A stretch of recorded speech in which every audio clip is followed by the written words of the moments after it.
Think and Grow Rich, teaching for the first time the famous Andrew Carnegie formula for money-making, based upon the 13 proven steps to riches. Organized through 25 years of research in collaboration with more than 500 distinguished men of great wealth, who proved by their own achievements that this philosophy is practical, by Napoleon Hill, author of The Law of Success Philosophy, published by the Ralston Society, 1938, Meridian, Connecticut. Copyright 1937 by Napoleon Hill. All rights reserved. Tributes to the author from great American leaders. Think and Grow Rich was 25 years in the making. It is Napoleon Hill's newest book based upon his famous Law of Success philosophy. His work and writings have been praised by great leaders in finance, education, politics, government. Supreme Court of the United States, Washington, D.C. Dear Mr. Hill, I have now had an opportunity to finish reading your Law of Success textbooks, and I wish to express my appreciation of the splendid work you have done in the organization of this philosophy. It would be helpful if every politician in the country would assimilate and apply the 17 principles upon which your lessons are based. It contains some very fine material which every leader in every walk of life should understand. I am happy to have had the privilege of rendering you some slight measure of help in the organization of this splendid course of common-sense philosophy. Sincerely yours, Howard Taft, former President and former Chief Justice of the United States. King of the 5 and 10 cent stores. By applying many of the 17 fundamentals of the Law of Success philosophy, we have built a great chain of successful stores. I presume it would be no exaggeration of fact if I said that the Woolworth Building might properly be called a monument to the soundness of these principles. F. W. Woolworth. A great steamship magnate. I feel greatly indebted for the privilege of reading your Law of Success. If I had had this philosophy 50 years ago, I suppose I could have accomplished all that I have done in less than half the time. I sincerely hope the world will discover and reward you. Robert Dollar. Famous American labor leader. Mastery of the Law of Success philosophy is the equivalent of an insurance policy against failure. Samuel Gompers. A former President of the United States. May I not congratulate you on your persistence? Any man who devotes that much time must of necessity make discoveries of great value to others. I am deeply impressed by your interpretation of the mastermind principles which you have so clearly described. Woodrow Wilson. A Merchant Prince. I know that your 17 fundamentals of success are sound because I have been applying them in my business for more than 30 years. John Wanamaker. World's largest maker of cameras. I know that you are doing a world of good with your Law of Success. I would not care to set a monetary value on this training because it brings to the student qualities which cannot be measured by money alone. George Eastman. A nationally known business chief. Whatever success I may have attained, I owe entirely to the application of your 17 fundamental principles of the Law of Success. I believe I have the honor of being your first student.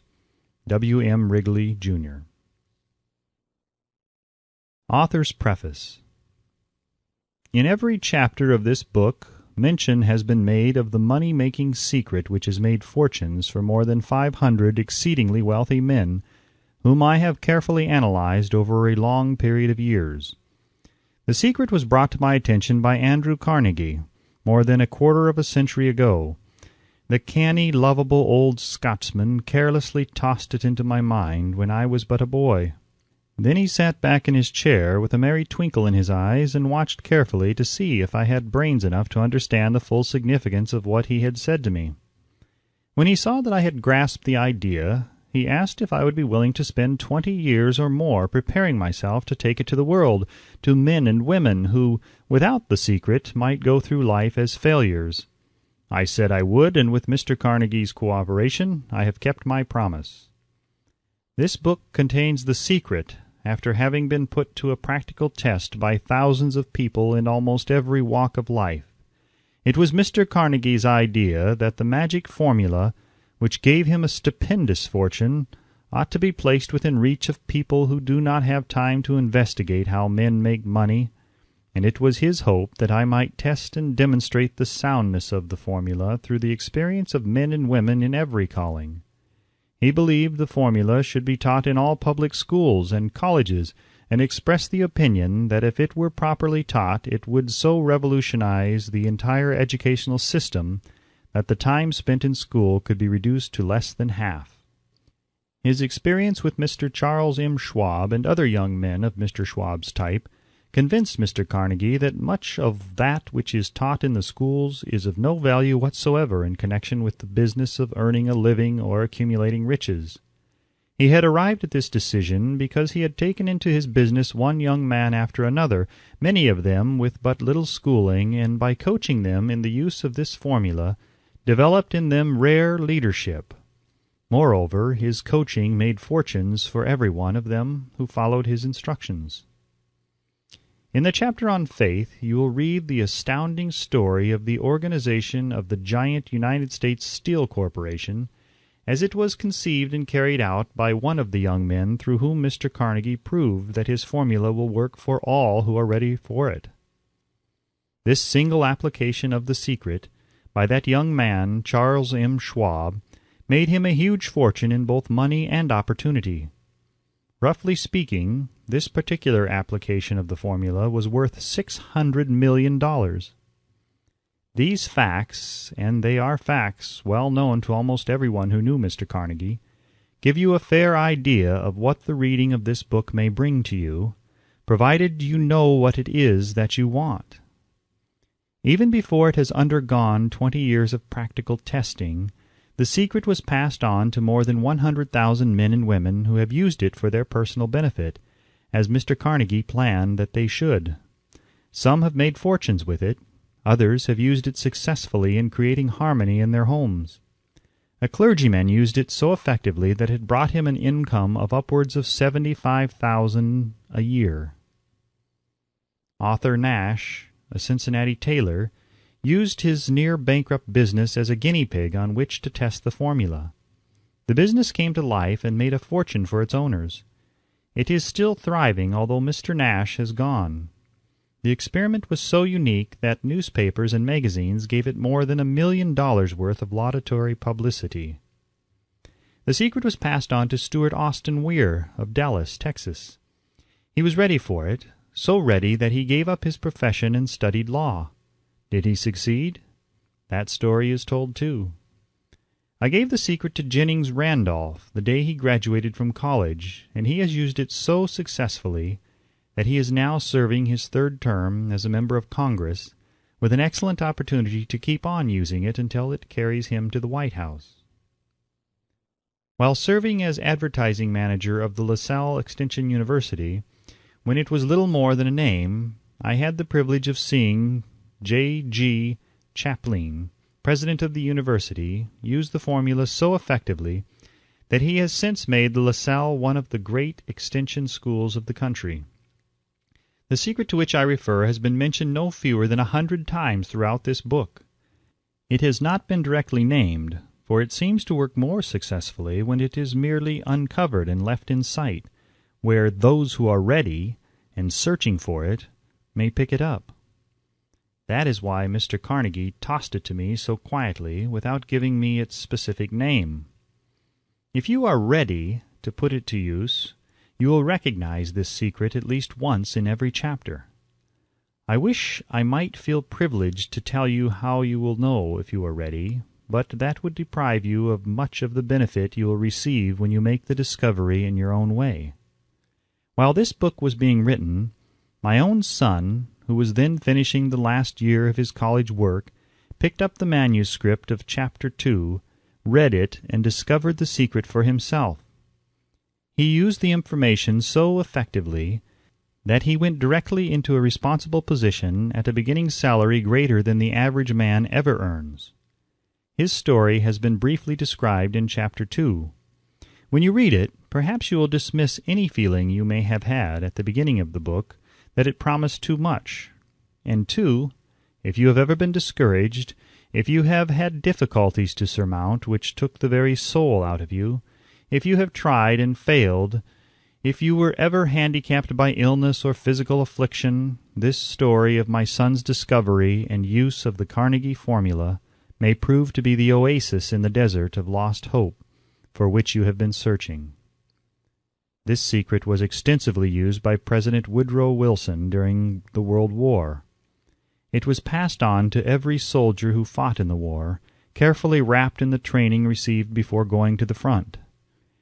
President Wilson told me it was a strong factor in raising the funds needed for the war. More than 20 years ago, Honorable Manuel L. Quizon, then Resident Commissioner of the Philippine Islands, was inspired by the secret to gain freedom for his people. He has gained freedom for the Philippines and is the first president of the Free State. A peculiar thing about this secret is that those who once acquire it and use it find themselves literally swept on to success, with but little effort, and they never again submit to failure. If you doubt this, study the names of those who have used it, wherever they have been mentioned. Check their records for yourself, and be convinced. There is no such thing as something for nothing. The secret to which I refer cannot be had without a price, although the price is far less than its value. It cannot be had at any price by those who are not intentionally searching for it. It cannot be given away, it cannot be purchased for money, for the reason that it comes in two parts. One part is already in possession of those who are ready for it. The secret serves equally well all who are ready for it. Education has nothing to do with it. Long before I was born, the secret had found its way into the possession of Thomas A. Edison, and he used it so intelligently that he became the world's leading inventor, although he had but 3 months of schooling. The secret was passed on to a business associate of Mr. Edison. He used it so effectively that although he was then making only $12,000 a year, he accumulated a great fortune and retired from active business while still a young man. You will find his story at the beginning of the first chapter. It should convince you that riches are not beyond your reach, that you can still be what you wish to be, that money, fame, recognition, and happiness can be had by all who are ready and determined to have these blessings. How do I know these things? You should have the answer before you finish this book. You may find it in the very first chapter or on the last page.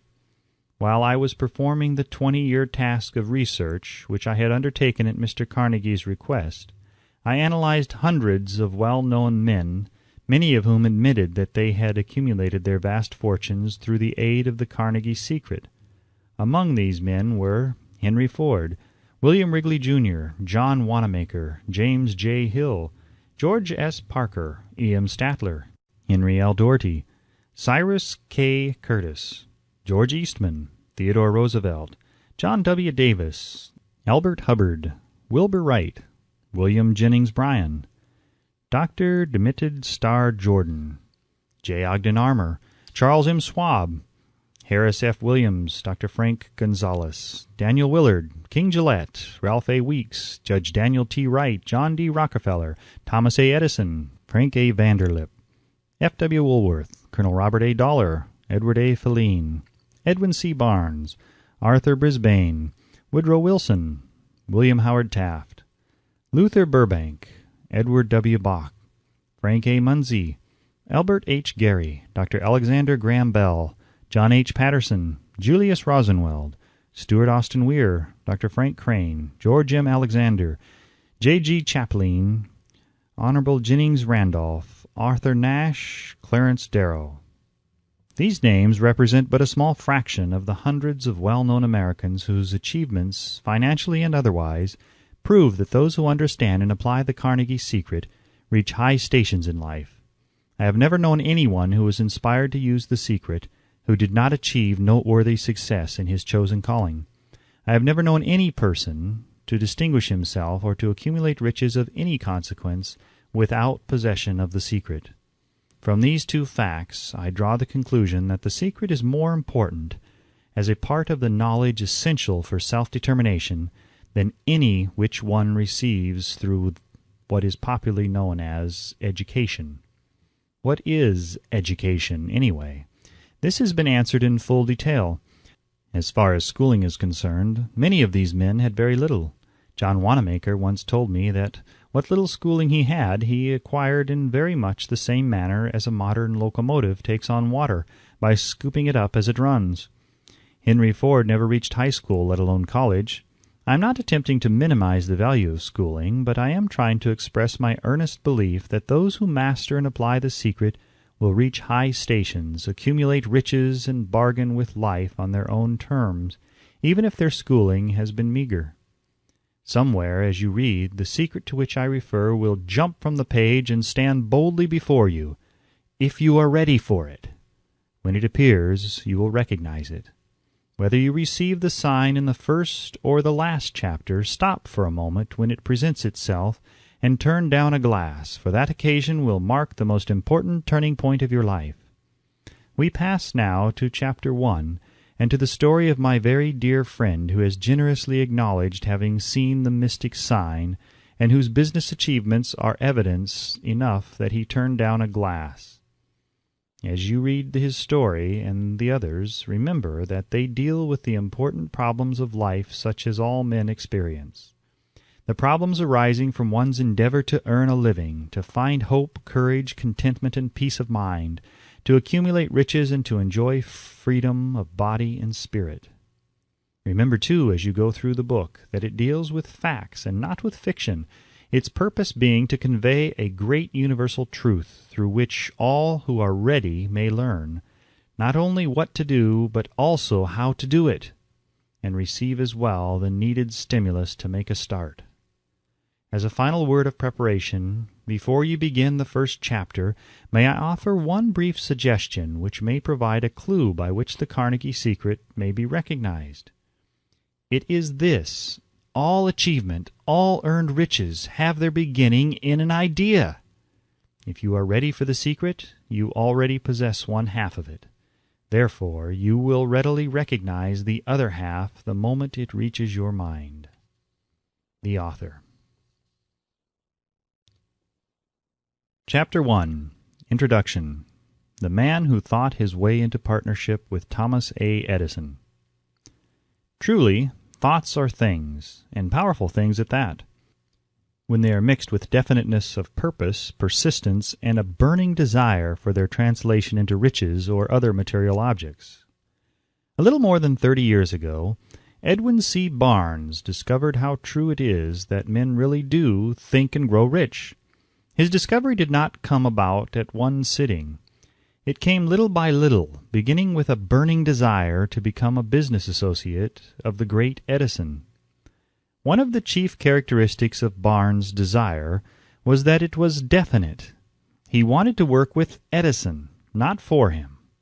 Observe carefully the description of how he went about translating his desire into reality, and you will have a better understanding of the 13 principles which lead to riches. When this desire, or impulse of thought, first flashed into his mind, he was in no position to act upon it. Two difficulties stood in his way. He did not know Mr. Edison, and he did not have enough money to pay his railroad fare to Orange, New Jersey. These difficulties were sufficient to have discouraged the majority of men from making any attempt to carry out the desire. But this was no ordinary desire. He was so determined to find a way to carry out his desire that he finally decided to travel by blind baggage rather than be defeated. To the uninitiated, this means that he went to East Orange on a freight train. He presented himself at Mr. Edison's laboratory and announced he had come to go into business with the inventor. In speaking of the first meeting between Barnes and Edison years later, Mr. Edison said, "He stood there before me, looking like an ordinary tramp, but there was something in the expression of his face which conveyed the impression that he was determined to get what he had come after. I had learned from years of experience with men that when a man really desires a thing so deeply that he is willing to stake his entire future on a single turn of the wheel in order to get it, he is sure to win. I gave him the opportunity he asked for, because I saw he had made up his mind to stand by until he succeeded. Subsequent events proved that no mistake was made." Just what young Barnes said to Mr. Edison on that occasion was far less important than that which he thought. Edison himself said so. It could not have been the young man's appearance which got him his start in the Edison office, for that was definitely against him. It was what he thought that counted. If the significance of this statement could be conveyed to every person who reads it, there would be no need for the remainder of this book. Barnes did not get his partnership with Edison on his first interview. He did get a chance to work in the Edison offices at a very nominal wage, doing work that was unimportant to Edison, but most important to Barnes, because it gave him an opportunity to display his merchandise where his intended partner could see it. Months went by. Apparently nothing happened to bring the converted goal which Barnes had set up in his mind as his definite major purpose. But something important was happening in Barnes's mind. He was constantly intensifying his desire to become the business associate of Edison. Psychologists have correctly said that when one is truly ready for a thing, it puts in its appearance. Barnes was ready for a business association with Edison. Moreover, he was determined to remain ready until he got that which he was seeking. He did not say to himself, "Ah, well, what's the use? I guess I'll change my mind and try for a salesman's job." But he did say, "I came here to go into business with Edison, and I'll accomplish this end if it takes the remainder of my life." He meant it. What a different story men would have to tell if only they would adopt a definite purpose, and stand by that purpose until it had time to become an all-consuming obsession. Maybe young Barnes did not know it at the time, but his bulldog determination, his persistence in standing back of a single desire, was destined to mow down all opposition and bring him the opportunity he was seeking. When the opportunity came, it appeared in a different form, and from a different direction than Barnes had expected. That is one of the tricks of opportunity. It has a sly habit of slipping in by the back door, and often it comes disguised in the form of misfortune or temporary defeat. Perhaps this is why so many fail to recognize opportunity. Mr. Edison had just perfected a new office device known at that time as the Edison dictating machine, now the Ediphone. His salesmen were not enthusiastic over the machine. They did not believe it could be sold without great effort. Barnes saw his opportunity. It had crawled in quietly, hidden in a queer-looking machine which interested no one but Barnes and the inventor. Barnes knew he could sell the Edison dictating machine. He suggested this to Edison, and promptly got his chance. He did sell the machine. In fact, he sold it so successfully that Edison gave him a contract to distribute and market it all over the nation. Out of that business association grew the slogan, "Made by Edison and installed by Barnes." The business alliance has been in operation for more than 30 years. Out of it, Barnes has made himself rich in money, but he has done something infinitely greater. He has proved that one really may think and grow rich. How much actual cash that original desire of Barnes has been worth to him, I have no way of knowing. Perhaps it has brought him $2 or $3 million, but the amount, whatever it is, becomes insignificant when compared with the greater asset he acquired in the form of definite knowledge that an intangible impulse of thought can be transmuted into its physical counterpart by the application of known principles. Barnes literally thought himself into a partnership with the great Edison. He thought himself into a fortune. He had nothing to start with except the capacity to know what he wanted and the determination to stand by that desire until he realized it. He had no money to begin with. He had but little education. He had no influence, but he did have initiative, faith, and the will to win. With these intangible forces, he made himself #1 man with the greatest inventor who ever lived. Now let us look at a different situation and study a man who had plenty of tangible evidence of riches, but lost it because he stopped 3 feet short of the goal he was seeking. 3 feet from gold. One of the most common causes of failure is the habit of quitting when one is overtaken by temporary defeat. Every person is guilty of this mistake at one time or another. An uncle of R.U. Darby was caught by the gold fever in the gold rush days and went west to dig and grow rich. He had never heard that more gold has been mined from the brains of men than has ever been taken from the earth. He staked a claim and went to work with pick and shovel. The going was hard, but his lust for gold was definite. After weeks of labor, he was rewarded by the discovery of the shining ore. He needed machinery to bring the ore to the surface. Quietly, he covered up the mine, retraced his footsteps to his home in Williamsburg, Maryland, told his relatives and a few neighbors of the strike. They got together money for the needed machinery, had it shipped. The uncle and Darby went back to work the mine. The first car of ore was mined and shipped to a smelter. The returns proved they had one of the richest mines in Colorado. A few more cars of that ore would clear the debts. Then would come the big killing and profits. Down went the drills, up went the hopes of Darby and uncle. Then something happened. The vein of gold ore disappeared. They had come to the end of the rainbow, and the pot of gold was no longer there. They drilled on, desperately trying to pick up the vein again, all to no avail. Finally, they decided to quit. They sold the machinery to a junk man for a few $100s and took the train back home. Some junk men are dumb, but not this one. He called in a mining engineer to look at the mine and do a little calculating. The engineer advised that the project had failed because the owners were not familiar with fault lines.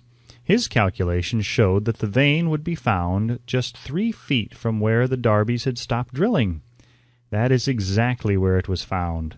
The junk man took millions of dollars in ore from the mine because he knew enough to seek expert counsel before giving up. Most of the money which went into the machinery was procured through the efforts of R.U. Darby, who was then a very young man. The money came from his relatives and neighbors because of their faith in him. He paid back every dollar of it, although he was years in doing so. Long afterward, Mr. Darby recouped his loss many times over when he made the discovery that desire can be transmuted into gold. The discovery came after he went into the business of selling life insurance. Remembering that he had lost a huge fortune because he stopped 3 feet from gold, Darby profited by the experience in his chosen work by the simple method of saying to himself, "I stopped 3 feet from gold, but I will never stop because men say no when I ask them to buy insurance." Darby is one of a small group of fewer than 50 men who sell more than $1 million in life insurance annually. He owes his stickability to the lesson he learned from his quitability in the gold mining business. Before success comes in any man's life, he is sure to meet with much temporary defeat, and perhaps some failure. When defeat overtakes a man, the easiest and most logical thing to do is to quit. That is exactly what the majority of men do. More than 500 of the most successful men this country has ever known told the author their greatest success came just one step beyond the point at which defeat had overtaken them. Failure is a trickster with a keen sense of irony and cunning. It takes great delight in tripping one when success is almost within reach. A 50-cent lesson in persistence. Shortly after Mr. Darby received his degree from the University of Hard Knocks and had decided to profit by his experience in the gold mining business, he had the good fortune to be present on an occasion that proved to him that no does not necessarily mean no. One afternoon he was helping his uncle grind wheat in an old-fashioned mill.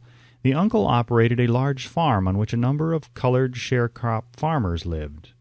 Quietly the door was opened and a small colored child, the doctor of a tenant, walked in and took her place near the door. The uncle looked up, saw the child, and barked at her roughly. "What do you want?" Meekly the child replied, "My mammy say send her 50 cents. "I'll not do it," the uncle retorted. "Now run on home." "Yassa," the child replied, but she did not move. The uncle went ahead with his work, so busily engaged that he did not pay enough attention to the child to observe that she did not leave. When he looked up and saw her still standing there, he yelled at her, "I told you to go on home. Now go or I'll take a switch to you." The little girl said, "Yassa," but she did not budge an inch. The uncle dropped a sack of grain he was about to pour into the mill hopper, picked up a barrel stave, and started toward the child with an expression on his face that indicated trouble. Darby held his breath.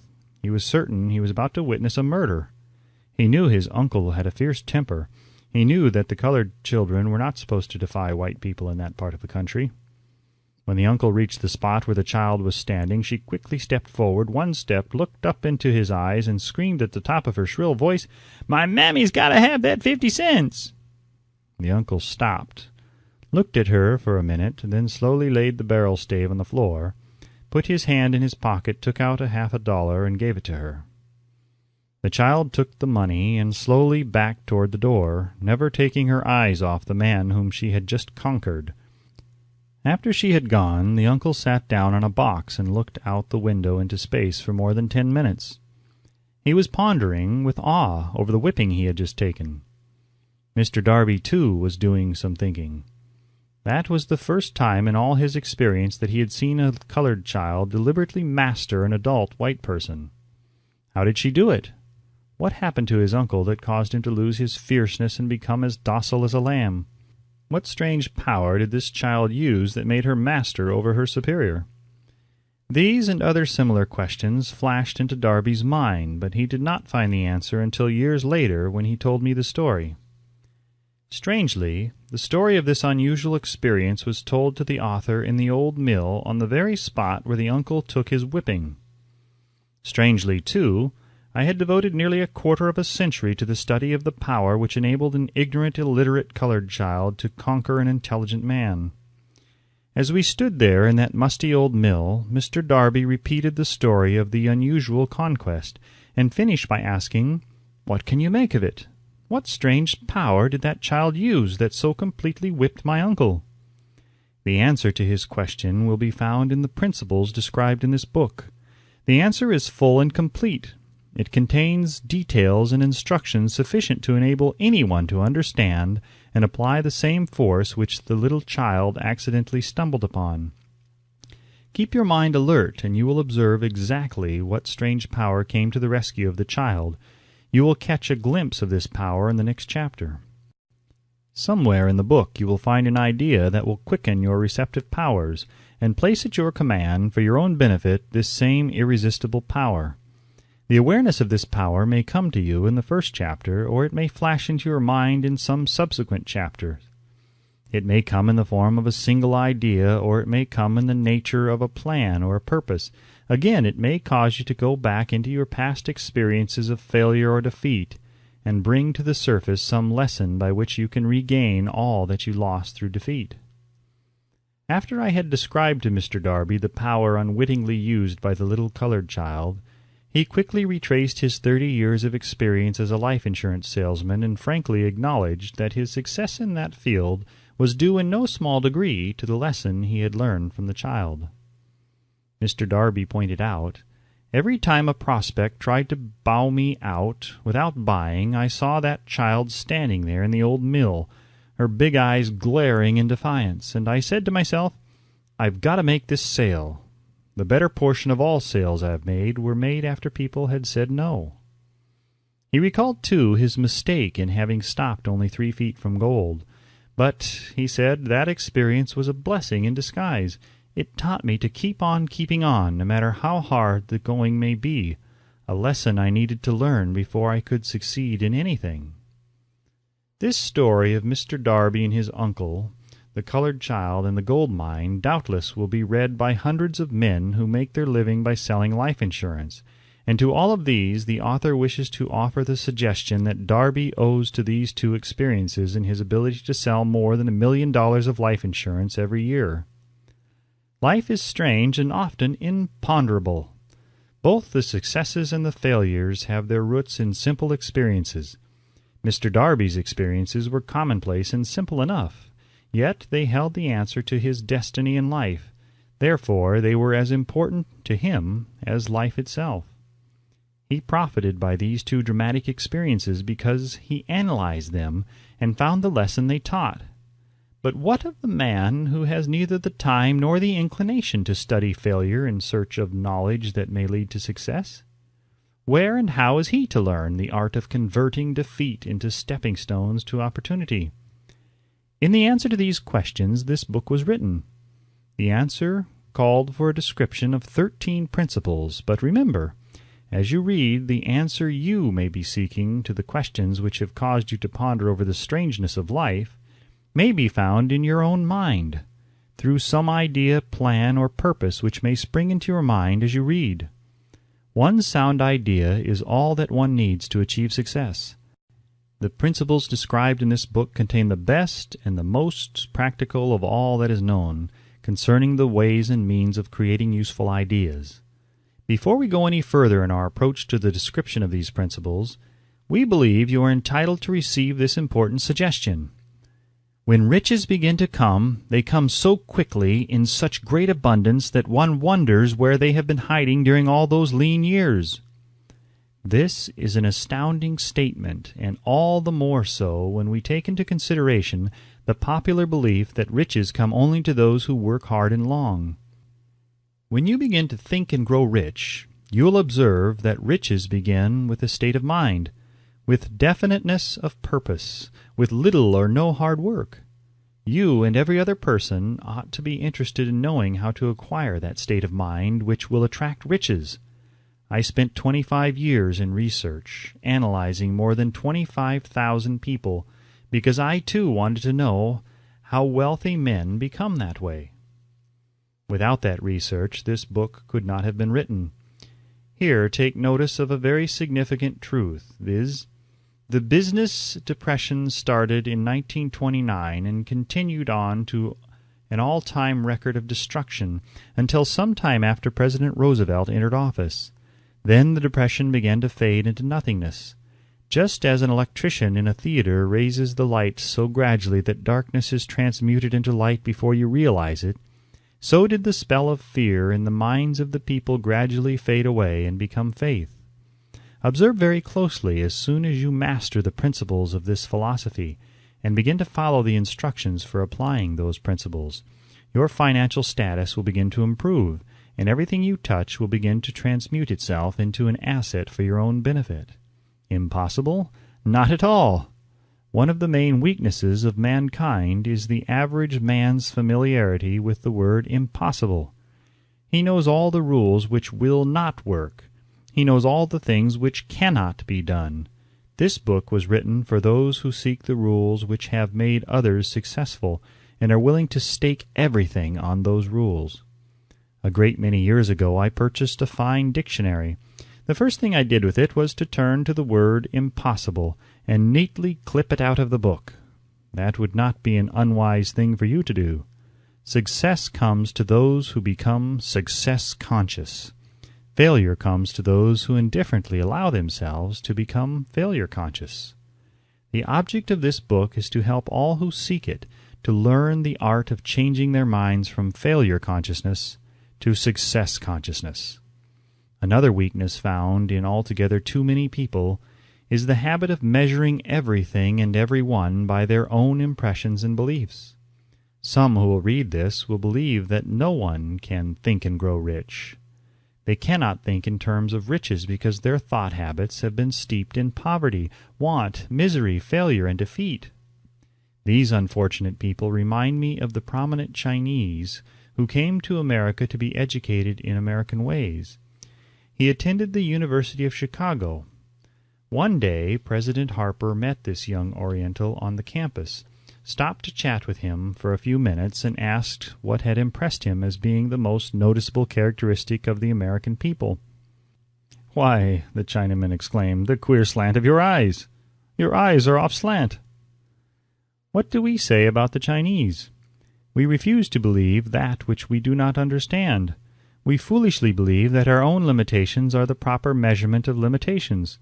Sure, the other fellow's eyes are off slant because they are not the same as our own. Millions of people look at the achievements of Henry Ford after he has arrived and envy him because of his good fortune or luck or genius or whatever it is that they credit for Ford's fortune. Perhaps one person in every 100,000 knows the secret of Ford's success, and those who do know are too modest or too reluctant to speak of it because of its simplicity. A single transaction will illustrate the secret perfectly. A few years back, Ford decided to produce his now famous V8 motor. He chose to build an engine with the entire 8 cylinders cast in one block, and instructed his engineers to produce a design for the engine. The design was placed on paper, but the engineers agreed to a man that it was simply impossible to cast an 8-cylinder gas engine block in one piece. Ford said, "Produce it anyway." "But," they replied, "it's impossible." "Go ahead," Ford commanded, "and stay on the job until you succeed, no matter how much time is required." The engineers went ahead. There was nothing else for them to do if they were to remain on the Ford staff. 6 months went by, nothing happened. Another 6 months passed, and still nothing happened. The engineers tried every conceivable plan to carry out the orders, but the thing seemed out of the question. Impossible! At the end of the year, Ford checked with his engineers, and again they informed him that they had found no way to carry out his orders. "Go right ahead," said Ford. "I want it, and I'll have it." They went ahead, and then, as if by a stroke of magic, the secret was discovered. The Ford determination had won once more. This story may not be described with minute accuracy, but the sum and substance of it is correct. Deduce from it, you who wish to think and grow rich, the secret of the Ford millions, if you can. You will not have to look very far.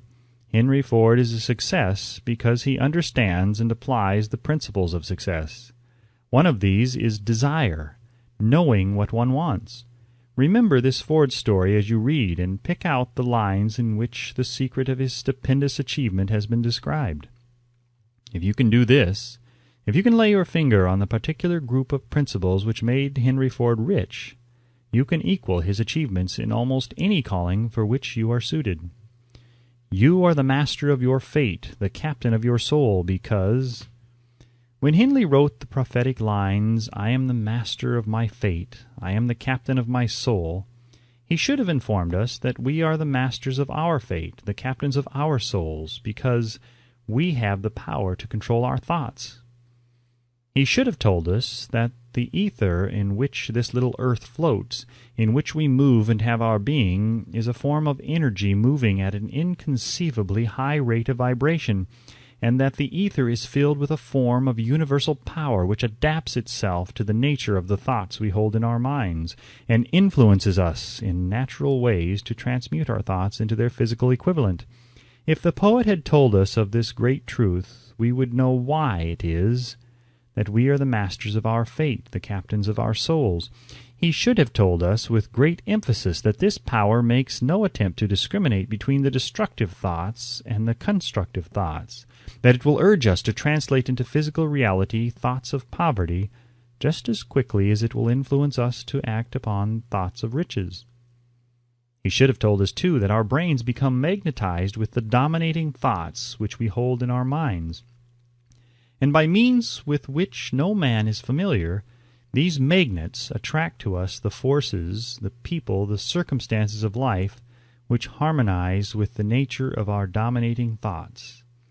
He should have told us that before we can accumulate riches in great abundance, we must magnetize our minds with intense desire for riches, that we must become money-conscious until the desire for money drives us to create definite plans for acquiring it. But being a poet and not a philosopher, Henley contented himself by stating a great truth in poetic form, leaving those who followed him to interpret the philosophical meaning of his lines. Little by little the truth has unfolded itself until it now appears certain that the principles described in this book hold the secret of mastery over our economic fate. We are now ready to examine the first of these principles. Maintain a spirit of open-mindedness, and remember as you read they are the invention of no one man. The principles were gathered from the life experiences of more than 500 men who actually accumulated riches in huge amounts, men who began in poverty with but little education, without influence. The principles worked for these men. You can put them to work for your own enduring benefit. You will find it easy, not hard, to do. Before you read the next chapter, I want you to know that it conveys factual information which might easily change your entire financial destiny, as it has so definitely brought the changes of stupendous proportions to two people described. I want you to know also that the relationship between these two men and myself is such that I could have taken no liberties with the facts, even if I had wished to do so. One of them has been my closest personal friend for almost 25 years, and the other is my own son. The unusual success of these two men, success which they generously accredit to the principle described in the next chapter, more than justifies this personal reference as a means of emphasizing the far-flung power of this principle. Almost 15 years ago, I delivered the commencement address at Salem College, Salem, West Virginia. I emphasized the principle described in the next chapter with so much intensity that one of the members of the graduating class definitely appropriated it and made it a part of his own philosophy. The young man is now a member of Congress and an important factor in the present administration. Just before this book went to the publisher, he wrote me a letter in which he so clearly stated his opinion of the principle outlined in the next chapter that I have chosen to publish his letter as an introduction to that chapter. It gives you an idea of the rewards to come. My dear Napoleon, my service as a member of Congress having given me an insight into the problems of men and women, I am writing to offer a suggestion which may become helpful to thousands of worthy people. With apologies, I must state that the suggestion, if acted upon, will mean several years of labor and responsibility for you, but I am enheartened to make the suggestion because I know your great love for rendering useful service. In 1922, you delivered the commencement address at Salem College when I was a member of the graduating class. In that address, you planted in my mind an idea which has been responsible for the opportunity I now have to serve the people of my state, and will be responsible in a very large measure for whatever success I may have in the future. The suggestion I have in mind is that you put into a book the sum and substance of the address you delivered at Salem College, and in that way give the people of America an opportunity to profit by your many years of experience and association with the men who, by their greatness, have made America the richest nation on earth. I recall, as though it were yesterday, the marvelous description you gave of the method by which Henry Ford, with but little schooling, without a dollar, with no influential friends, rose to great heights. I made up my mind then, even before you had finished your speech, that I would make a place for myself, no matter how many difficulties I had to surmount. Thousands of young people will finish their schooling this year and within the next few years. Every one of them will be seeking just such a method of practical encouragement as the one I received from you. They will want to know where to turn, what to do to get started in life. You can tell them because you have helped to solve the problems of so many, many people. If there is any possible way that you can afford to render so great a service, may I offer the suggestion that you include with every book one of your personal analysis charts, in order that the purchaser of the book may have the benefit of a complete self-inventory, indicating, as you indicated to me years ago, exactly what is standing in the way of success. Such a service as this, providing the readers of your book with a complete, unbiased picture of their faults and their virtues, would mean to them the difference between success and failure. The service would be priceless. Millions of people are now facing the problem of staging a comeback because of the Depression, and I speak from personal experience when I say I know these earnest people would welcome the opportunity to tell you their problems and to receive your suggestions for the solution. You know the problems of those who face the necessity of beginning all over again. There are thousands of people in America today who would like to know how they can convert ideas into money, people who must start at scratch without finances and recoup their losses. If anyone can help them, you can. If you publish the book, I would like to own the first copy that comes from the press, personally autographed by you. With best wishes, believe me, cordially yours, Jennings Randolph. This ends Chapter 1 of Think and Grow Rich by Napoleon Hill, and read by Sean Penning.